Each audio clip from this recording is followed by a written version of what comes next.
매니저 갑질 등 의혹 받고 있는 박나래 씨가 피의자 신분으로 첫 조사를 받았습니다.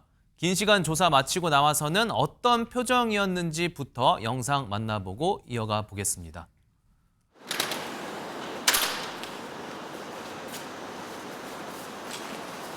오늘 조사에서 어떤 점 소명하셨습니까? 우리 조사관님들 질문에 성실하게 조사에 임했고요. 사실대로 질문에 다 답했습니다. 매니저 갑질 혐의 인정하십니까? 그건 뭐 조사를 통해서 차후에 또 밝혀질 부분이라고 생각합니다. 매니저들에게 술잔 던진 적 있습니까? 일단은 오늘 조사관님 조사에서 성실히 또 임했고 사실이 아닌 부분에 대해서는 또 바로 잡아야 되고 또 아마 바로 잡을 예정일 것 같습니다. 네, 일단 저의 불편한 사안들로 다시 한번 심력 끼쳐드린 점 사죄드립니다. 매니저들이 어떤 부분 거짓말 하고 있다고 보시나요? 그건 아마 수사를 통해서 밝혀질 부분이라고 생각합니다. 제가 말씀드리기에는 조심스러운 부분입니다. 네. 지금 공방 그래도 딱 보면 지금 늦은 밤인 것 같고 시간은 들어갈 때는 포토라인 안 썼었는데 나올 때 기자들 질문에 대답을 했어요. 그래도 최진봉 교수님. 네, 7시간 정도 조사를 받았고요. 90도로 허리를 굽혀서 인사하면서 사과의 말을 처음으로 했습니다. 사실 그동안 많은 분들이 누리꾼 사이에서도 그렇고 사과나 자세한 설명이 없었다 제대로. 그래서 비판이 맞아요. 좀 많이 있었거든요. 근데 그런 진정성이 부족하다는 그런 논란을 지난번에 영상으로만 한번 이제 입장을 밝히고 말았는데, 그런데 오늘 이제 사과하는 모습을 보이면서 아무래도 그런 여론이 안 좋아지고 악화된 부분에 대한 어떤 변화를 추구하려고 했던 것으로 보여지고요. 현안에 대해서는 대부분 다 말을 아꼈습니다. 정확하게 본인의 의사를 얘기하기보다는 조사관은 다 이겼다, 수사를 통해서 밝혀질 문제다. 이 말은 제가 그냥 해석하는 겁니다. 이거는 모르지만 사실은 양쪽 의견이 다르다는 얘기를 하는 거예요. 만약에 일치된 의견이었다면 저렇게 얘기하지 않죠. 수사를 통해서 밝혀질 겁니다. 직접적으로 나는 그런 적이 없습니다. 이렇게 얘기 안 하잖아요. 그거는 뭔가 검찰에서도 증거나 이런 부분 일정 부분 확보된 게 아닌가 하는 생각이 개인적으로 듭니다. 그래서 물론 결과야 최종적으로 수사 결과가 발표돼야 되겠지만 조사를 받고 나오면 검찰이나 경찰이 어떤 증거를 갖고 있는 여론도 파악하게 되잖아요. 네. 또 상대방이 어떤 얘기를 했는지도 파악하게 되니까 제가 볼 때는 그런 점에서는 약간 그 논란이 될 수 있는 사안들이 좀 많이 있는 게 아닌가 하는 개인적인 느낌은 받았습니다. 그리고 우리가 처음 해명 영상 올릴 때와는 확실히 뭔가 달라진 표정도 읽을 수 있었는데 자리를 떠나면서는 또 이런 말도 남겼어요. 들어보실까요? 네. 지금 공방 벌이고 있는 전 매니저들에게 할 말 없습니까? 없습니다. 오늘 조사에서 어떤 질문 주로 받았습니까? 네, 어머니랑 죄송합니다. 전 남자친구를 소속사 직원처럼 월급 주신 거 맞습니까? 예. 그 지난주 경찰 출석 예정이었는데 어떤 이유로 연기한 겁니까? 불법 약물 투약 혐의 인정하십니까? 한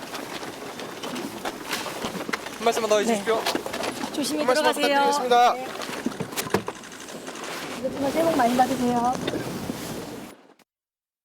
무리를 빚었거나 뭐 어떤 논란이 지금 확산되고 있는 연예인의 경우 굉장히 이렇게 뭐 창피한다든지 조금 이렇게 부끄러워하면서 자리를 애써 빠져나가는 모습들을 저희가 쉽게 볼 수 있는데 저런 박나래 씨 모습 어떻게 봐야 될까요? 하지근 평론가님. 박나래 씨 얼굴 표정이 꼭 저게 무슨 시상식 입구에서 한 인터뷰라고 해도 믿을 정도로 밝아요. 밝은 표정이고 시적에 미소 띈 표정인데 네. 저 미소가 자연스럽게 나온 미소인지 아니면 그냥 이렇게 사전에 작정을 하고 일부러 카메라 앞에서 미소 띈 표정을 지은 건지 아마 후자일 가능성이 높지 않을까 하는 생각이 드는데 저 미소 띈 표정을 보고 이제 누리꾼들이 엄중한 상황에 부적절한 태도다라고 이제 비판을 하기도 했고 반대편에서는 결백에 대한 자신감이 저런 자신감 있는 표정으로 표출이 된 것이다 이런 얘기를 하기도 했었는데 아무래도 이제 박나래 씨가 지난번에 해명 영상 올렸을 때 굉장히 딱딱하게 굳은 표정이라든가 그런 말투 때문에 비판을 많이 받았었거든요. 네. 그때 이제 굳은 표정으로 비판을 많이 받았다 보니까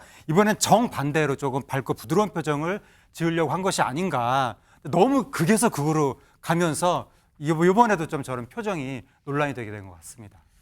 어찌됐건 박나래 씨는 사실대로 다 답하겠다고 했거든요. 근데 답했다고 했는데 그런데 나오는 거 봤을 때는 아직도 밝혀야 될 게 많은 것 같아요. 허주연 변호사님.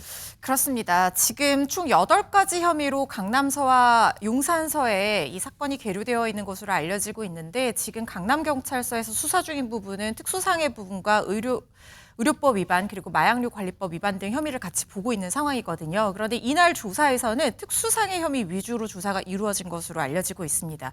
그리고 경찰이 같은 날 면허 없이 박나래 씨에게 차량 등에서 이 수액 주사 또 항우울제 제공했다는 의혹을 받는 주사 이모 씨도 불러서 조사를 마친 상황이거든요. 양측의 의견이 지금 엇갈리고 있습니다.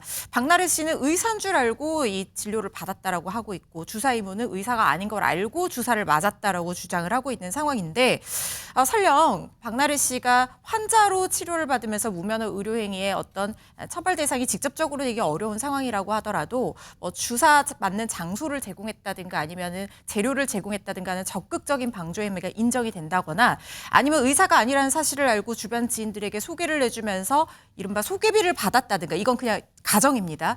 이런 것들이 있다고 하면 방조 혐의가 적용될 가능성도 있기 때문에 이런 부분도 수사가 이루어져야 될 거라는 생각이 들고 특히 지금 처방받은 약물들이 마약류 관리법에서 금지하고 있는 약물이고 오남용으로 인한 중독 가능성이 있다고 하면 그 부분도 처벌 대상이 될 수 있고요. 대리 처방이 있다고 하면 그 경위까지도 조사할 것이라는 생각이 듭니다. 네, 정말 뭐 잊을만 하면 등장하는 이슈 같아요, 이제는. 이 이슈인데 이제는 좀 뭐라도 밝혀졌으면 좋겠습니다.